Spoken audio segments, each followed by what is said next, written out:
Hey, how's it going everyone? Welcome back. Thank you all so much for the support on the last video. You guys blew that video up in, well, not exactly blew it up in a huge scale, but enough to where I noticed. And that's why I had to come back and do FNAF 2 for y'all, because you guys loved the first part, so I had to give you guys a part 2, and that's why we're here. And also, before I even begin, thank you all so much for 70,000 subscribers. That's awesome. We're 30,000 away from the 100K. Which, you know, that has been my goal ever since starting YouTube. I think that's everyone's goal. That's like their first like milestone, I guess you could say. But yeah, thank you all so much for the support. And for those who haven't subscribed yet, you're gonna want to subscribe. I highly encourage you guys to like this video and subscribe to see the future parts, because we got some awesome things planned in the future for this series, and obviously other series down the line, like FNAF Reborn, which you guys should go check out. That would also be greatly appreciated. But without further ado, I'll stop the yapping and just get on with the characters. So FNAF 2 has 3 characters that haven't been made into plushies. Now, I am counting Xmart's Withered line, because I think that those guys are perfect, and, you know, it ain't broke, don't fix it. Those guys are amazing, and they're very Funko adjacent, so they blend in perfectly with the rest of the Funko line. So, yeah, if I didn't count those guys, I would have had to make 10 whole characters, and I'm not about to do that for part 2. You know, baby steps, guys. We gotta build our way up there. But yeah, we got 3 characters today, that being Endo02, Shadow Bonnie, and JJ. All secret characters, might I add. If Shadow Freddy had been made, then the 4 secret characters would have all had to have been made for this episode, but luckily we just got 3. These guys are probably going to be super easy to make, because 2 are recolors and 1 is just like a remodeling, I guess you could say. Just a little bit of additions and changes here and there, but, you know, we did most of it last part, so it should be super simple, and we should knock these guys out really easily. But of course, as I said before, subscribe if you haven't already, and let's get on with the first character, Shadow Bonnie. So Shadow Bonnie is probably the easiest one out of the 3. All we gotta do is grab a toy Bonnie and literally make him black. There's nothing to it. In the past, I've done some designs with a FNAF 1 Bonnie pattern and a Spring Bonnie pattern that incorporated different shades of grays in there, and blacks of course. But today we're just gonna go with a classic Shadow Bonnie and grab the toy Bonnie pattern and just make him all black. We're not gonna do any unnecessary steps. So for this character, I think less is more. But yeah, it was really simple, and here is what I came up with. So here we have Shadow Bonnie, and I think I did amazing with this guy. I mean, there's not much to him. He's literally just Shadow Bonnie. He's an all black toy Bonnie, and if we compare them side by side, it looks the exact same. I think I nailed the pattern perfectly on this guy. I mean, sometimes the toy Bonnie pattern gives me a little bit of a hard time, but this time it came out perfectly. I got his big white eyes and his teeth, and if you look closely, there is a little nose. I added that just because he looked a little weird without it. I was gonna add a bow tie, but I mean, I thought it was unnecessary, and if this guy is literally just like that, I mean, he looks perfect already. There's nothing I need to add to him. Some people add cheeks onto well, his face. I don't really think he needs it, to be honest. I think he looks fine like this. You can tell it's just Shadow Bonnie, and I think it looks awesome. The only reason I did add this inner part on the ear is because, so if we look at this toy Bonnie plush, you can see that the ears stand up nice and straight, and the reason is because there's a bit of like there's a bit of a plastic piece that kind of looks like cardboard in here, that keeps the ears from like flopping down. And obviously I'm stupid and I forgot to add that piece into these ears, so they do flop a lot. But the way I could fix that is by adding this inner ear, adding a little bit more like weight to it, just so it wouldn't flop too much, and it could like stand up straight like that if you don't move him around too much. But yeah, Shadow Bonnie I think looks great. Not much to him, but then again, it's one of those designs where less is more. So let's move on to the next character, that being Endo02. So Endo02 is very similar to the original Endoskeleton. Again, we're just gonna grab Bizabazal's design because I think they did an amazing job once again with the Endo designs. I love the way that they incorporated that weird model into a plush sort of style. I mean, they nailed it. So I mean, what else is there to do other than to just grab that and obviously tweak it like we did with Endo 01 last episode. So really simple, guys. We're just gonna grab this design and make a plush out of it. So here's what we got.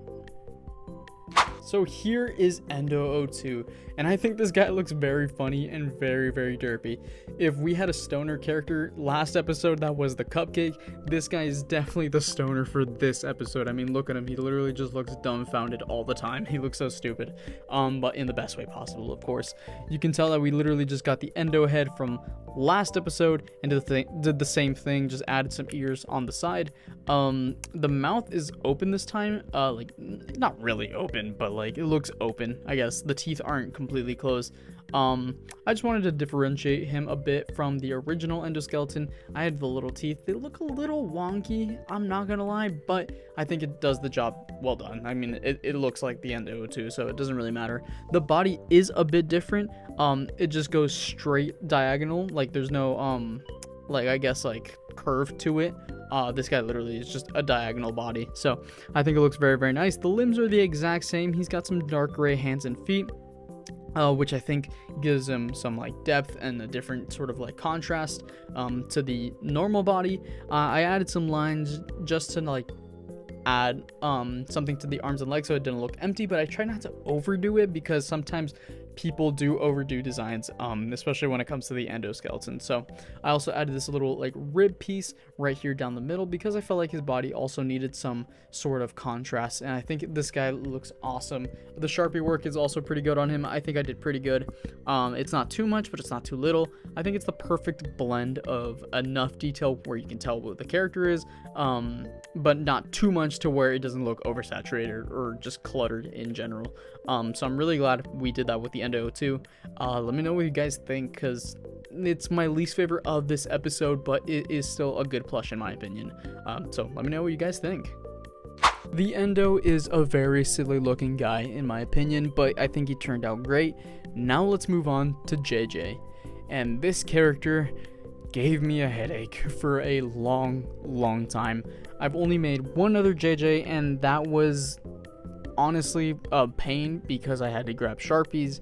I had to draw every single little stripe on, and I wasn't gonna do it this episode, guys. I wasn't gonna try to do that again. I wanted to up the budget, I guess, in a sort of way, and I wanted to up the quality. So we did what Funko did. We used printing. And I know some of you guys hate printing because, I mean, that's one of the things the community complained about when it came to Funko.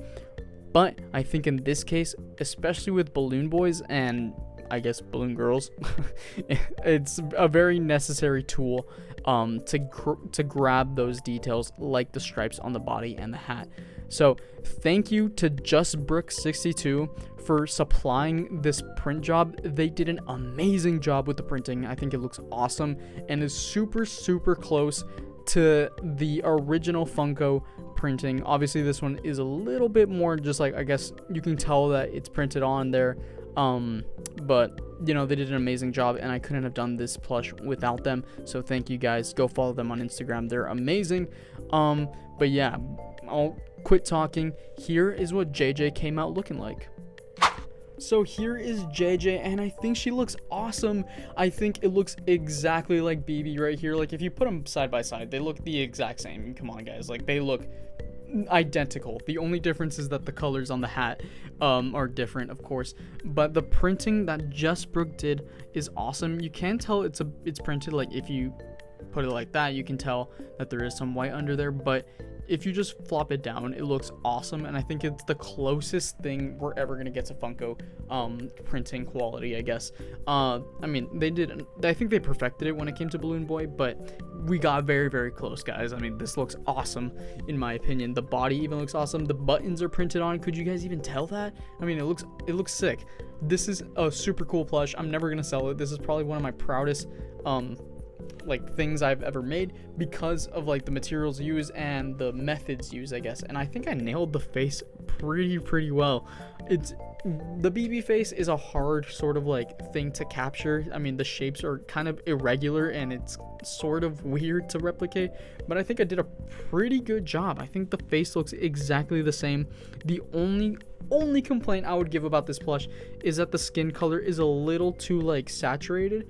It's a little too orange for my liking, but then again, this guy is very, very orange. He just looks washed because he's old. So I bet if he was newer, he would probably be the same color as JJ right here. I think this character is awesome. It's a great contrast to the BB plush. I mean, you put them side by side, and I mean, I love looking at them just like that. So thank you to Just Brooke for helping me out to make this plush, and I couldn't have done it without them. I think we did an amazing job with JJ. Let me know what you guys think. I mean, we got the pants and everything. We got the shirt. You know, I think it looks awesome, and I can't wait to make more Balloon Boys in the future. So yeah. Again, thank you to just_Brooke62 for helping me out with the printing. I couldn't have done it without them. They were a serious help when it came to JJ. I didn't know how I was going to make her without them. But yeah, I think we did an amazing job, as I said before. So thank you, Brooke. You're a lifesaver. But yeah, guys, we got all the characters in FNAF 2 now. We can finally rest easy. You know what? I can't lie. I'm sorry. I know that we're missing a couple of little guys, the Paper Pals.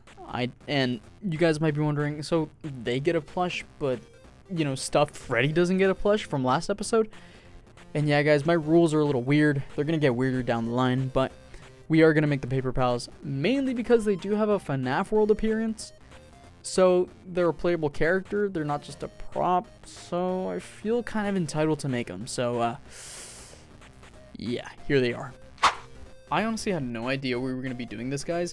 Again, Scott's head in a jar told me to make the Paper Pals, so here they are. I mean, they're the Paper Pals. What else can I say? These guys are literally just made out of felt with Sharpie for the details. I mean, there's not much else I can do for these guys. Yeah, I just wanted to make them real quick just so I can say that I have every FNAF 2 character and you guys wouldn't hate on me in the comments, because last time you guys told me, oh, make Sparky, make Stuffed Freddy. No, my rules. And my rules let these guys slide, so it's okay.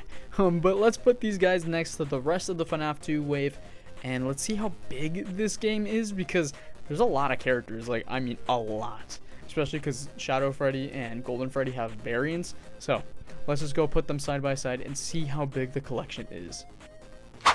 So here is all of FNAF 2 together, and this is a big selection of characters. I mean, we got JJ over here with the toys. We got the Paper Pal sitting in front of the Wizards.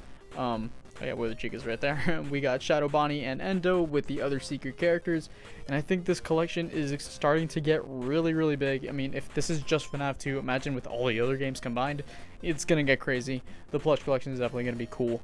But yeah, my favorite for sure is JJ this episode. Let me know who your guys' favorite is down in the comment section down below. Maybe it's Paper Pals, and if it is, it's a little strange, but mine is for sure JJ. But I'm curious to see who your guys' favorite is too. Next episode, we're gonna be doing FNAF 3, which I'm very excited about. Those characters are interesting, and I can't wait to tackle them. But I will see you guys in the next one. Thank you to Just Brooke for the printing, and subscribe if you haven't already. Goodbye.